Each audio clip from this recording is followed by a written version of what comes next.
Welcome students. तो आज हम करने वाले हैं 8.2 क्वेश्चन 1 का फोर्थ और फिफ्थ पार्ट। तो देखते हैं हमारा फोर्थ पार्ट जो है वो क्या है। हमारा जो फोर्थ पार्ट है exercise 8.2 question number 1, fourth part है हमारा sin 30 plus tan 45 minus cosec 60 degree and divided by sec 30 cos 60 degree plus cot 45 degree. तो ये हमारा जो है फोर्थ पार्ट है और इसको हमने सॉल्व करना है यहाँ पे। तो सबसे पहले तो हमें पता होना चाहिए कि साइन 30 की वैल्यू क्या होती है। तो साइन 30 की जो वैल्यू है वो होती है, साइन 30 की वैल्यू होती है 1/2 और उसके बाद प्लस का साइन है तो प्लस का साइन लगाएंगे हम। और उसके बाद आता है tan 45, तो tan 45 की वैल्यू होती है 1 और उसके बाद हम पहुंचते हैं cosec 60 डिग्री के ऊपर। तो cosec 60 डिग्री की जो वैल्यू है वो होती है 2/√3 डिवाइडेड बाई sec 30।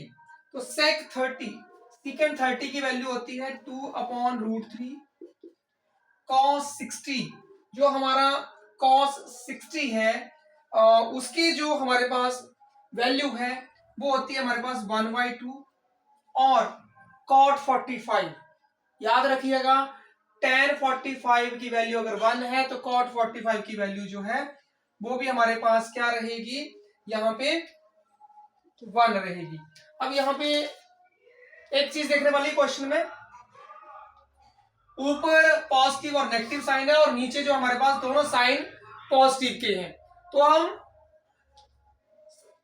हम लोगों ने क्या किया है, हमने साइन 30 की वैल्यू फिल की है, tan 45 की वैल्यू की है, cosecant 60 की वैल्यू फिल की है और उसके बाद secant 30 की वैल्यू, cos 60 की वैल्यू और cot 45 की वैल्यू। अब आप न्यूमरेटर और डिनोमिनेटर में देखेंगे कि एक चीज कॉमन दिख रही है हमें यहाँ पे भी 1/2 प्लस 1 है और नीचे भी 1/2 प्लस 1 है। तो हम इसको पहले सॉल्व कर लेते हैं कि 1/2 प्लस 1 और 1/2 प्लस 1, इसका आंसर क्या रहता है हमारे पास। तो देखिए अगर हम 1/2 प्लस 1 करते हैं तो क्या आएगा, एलसीएम 2 आएगा हमारे पास, एलसीएम 2 आएगा और 2 डिवाइड बाई 2 1, 1 1 जा 1 और देन प्लस यहां पे डिनोमिनेटर में कुछ नहीं है तो 2 1 जा 2। तो हमारे पास इसका आंसर क्या बनेगा 3/2। मींस इन दोनों को प्लस करेंगे और नीचे भी प्लस करेंगे तो हमारे पास आंसर क्या आने वाला है 3/2। तो हम क्या करेंगे, इसके प्लेस पे लिखेंगे 3/2 माइनस 2√3। यहां भी इसको प्लस करते हैं तो इसका प्लस करके ये आंसर हमारे पास 3/2 आ रहा है और मैं इसको आगे लिख रहा हूं और प्लस 2/3 को मैंने पीछे कर दिया यहां पर। ऐसा क्यों किया हमने, क्योंकि हमें न्यूमरेटर और डिनोमिनेटर में हमें सेम टू सेम जो टर्म्स होंगी, फर्स्ट टर्म और सेकंड टर्म जो है अगर सेम आ जाएगी तो उसके अकॉर्डिंग हमें क्वेश्चन को सॉल्व करना इजी रहेगा। तो यहां पे हमने इसको ही क्यों किया आगे, हम लोगों ने इसको क्यों नहीं पीछे कर दिया। एक क्वेश्चन ये भी आता है यहाँ पे, ये भी एक क्वेश्चन राइज होता है। तो देखिए ये प्लस का साइन है यहाँ पे, तो प्लस वाली टर्म को हम आगे पीछे लिख सकते हैं, उसमें कोई जो है जो अगर टर्म्स को आगे पीछे लिखे तो आंसर में कोई भी चेंज नहीं आता है कभी भी। जैसे अगर हम 2 + 3 लिखेंगे तो भी आंसर 5 होगा और 3 + 2 लिखेंगे तो भी आंसर 5 होगा। बट नेगेटिव एक का साइन नेगेटिव हो तो वहां पे प्रॉब्लम रहती है। 2 - 3 तो उसका आंसर रहेगा -1 और 3 - 2 उसका आंसर रहेगा +1। तो अगर एक नेगेटिव टर्म हो और एक पॉजिटिव हो तो उसको आगे पीछे लिखने में साइन भी चेंज हो करने पड़ते हैं, बट पॉजिटिव वैल्यूज हो तो अगर उनको आगे पीछे अगर लिखेंगे भी हम चेंज करके तो साइन हमेशा पॉजिटिव ही रहेगा। तो अभी देखेंगे अगले स्टेप में हम क्या करेंगे।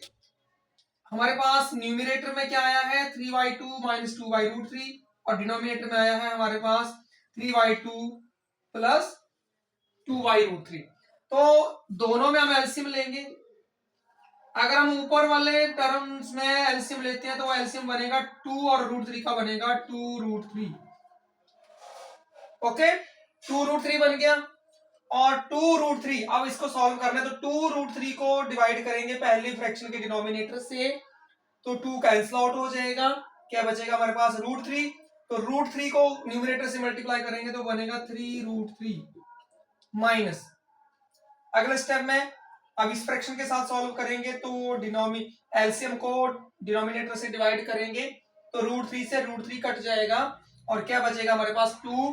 तो 2 2 जा 4। Similarly in the same way आप डिनोमिनेटर में देखेंगे तो यहां पे भी एलसीएम क्या आएगा 2√3। और आगे जब हम इसको सॉल्व करेंगे तो सेम ऐसे बनेगा, ये 3√3 और 4, बट बीच में प्लस का साइन रहेगा हमारे पास। तो यहां पे जो है हमारे पास क्या आ गया है, दोनों को अगर हम कंपेयर करेंगे तो दोनों का डिनोमिनेटर सेम है तो हम इसको कैंसिल आउट कर सकते हैं। अब हमारे पास क्या लेफ्ट रह गया है, ऊपर रह गया हमारे पास 3√3 माइनस 4 और नीचे रह गया 3√3 प्लस 4। इसके बाद हम आगे इधर कर रहे हैं तो ये हमारे पास लेफ्ट रह गया है। अब हम क्या कर सकते हैं, अब हमने करना है डिनोमिनेटर को रैशनलाइज। तो रैशनलाइज कैसे करते हैं, जो डिनोमिनेटर होता है उसी से हम इस फ्रैक्शन को न्यूमरेटर और डिनोमिनेटर में मल्टीप्लाई करेंगे, बट इसका साइन चेंज करके। तो अगर यहां प्लस का साइन है तो यहां का साइन क्या हो जाएगा, चेंज करके नेगेटिव हो जाएगा और फिर इससे ही मल्टीप्लाई करेंगे हम न्यूमरेटर को भी और डिनोमिनेटर को भी। इस तरह से इसका साइन चेंज किया है हमने और फिर न्यूमरेटर और डिनोमिनेटर को मल्टीप्लाई किया है। तो हमारे पास क्या बन रहा है 3√3 माइनस 4, 3√3 माइनस 4। तो अगर आप यहां पे देखेंगे तो यहां पे ये आइडेंटिटी बन रही है 3√3 माइनस 4 स्क्वायर होल स्क्वायर। और नीचे हमेशा याद रखना है आपने, हमेशा जब भी डिनोमिनेटर्स में जब भी हम रैशनलाइज करते हैं तो हमेशा डिनोमिनेटर में जो आइडेंटिटी बनती है वो ये वाली बनती है ए स्क्वायर माइनस बी स्क्वायर, हमेशा। क्योंकि यहाँ पे a प्लस बी और a माइनस बी की फॉर्म में हमारे पास डिनोमिनेटर आता है और आइडेंटिटी के अकॉर्डिंग जो वो किसके इक्वल होता है, ए स्क्वायर माइनस बी स्क्वायर के इक्वल होता है। तो अब हम यहाँ पे a की वैल्यू क्या है 3√3 स्क्वायर माइनस b की वैल्यू क्या है 4। देखते हैं क्या आंसर आता है हमारे पास a minus B whole square और आइडेंटिटी क्या है उसकी A square plus B square minus 2ab। तो a क्या है यहाँ पे 3√3 a square b square and minus 2ab 2 into a into b। तो 2 इंटू 3 6 6 4 जा 24। यहां पे मैंने सीधा आंसर लिख दिया है 2ab 2 into a into b 2 3 जा 6 6 4 जा 24 √3 और नीचे a स्क्वायर 3√3 स्क्वायर तो 3 का स्क्वायर 9 √3 का स्क्वायर 3। हम 3 का स्क्वायर करेंगे क्योंकि 3 इंटू √3 है तो 3 का भी स्क्वायर होगा और √3 का भी स्क्वायर होगा। तो 3 का स्क्वायर करेंगे तो 9 और √3 को √3 से मल्टीप्लाई करते हैं तो सीधा आंसर 3 आता है हमारे पास। तो 9 3 जा 27 बनेगा। बाद में 4 स्क्वायर मीन्स 4 मल्टीप्लाई 4, उसका आंसर आएगा हमारे पास 16। तो अब देखते हैं अगले स्टेप में 3√3 का स्क्वायर हमारे पास ऑलरेडी पहले देखा हमने 9 इंटू 3 4 स्क्वायर 16 और नीचे क्या है 9 3 जा 27 माइनस 16। यहां पे देखते हैं आगे 9 3 जा 27 plus 16 minus 24 √3 27 minus 16 that is 11। तो अब हम इन दोनों को प्लस कर सकते हैं, दोनों लाइक टर्म्स हैं, दोनों पॉजिटिव हैं तो दोनों प्लस करके क्या बनेगी 43 और पीछे क्या रहेगा 24 माइनस रूट 3 और डिनोमिनेटर क्या रहेगा हमारे पास 11। तो अब हम इसके आगे इसको सॉल्व नहीं कर सकते हैं। अगर हमारे पास रूट 3 की वैल्यू हो गिवन हो क्वेश्चन में तो वो पुट करके इसको आगे हम मल्टीप्लाई करके रूट 3 के प्लेस पे पुट करके सॉल्व कर सकते हैं।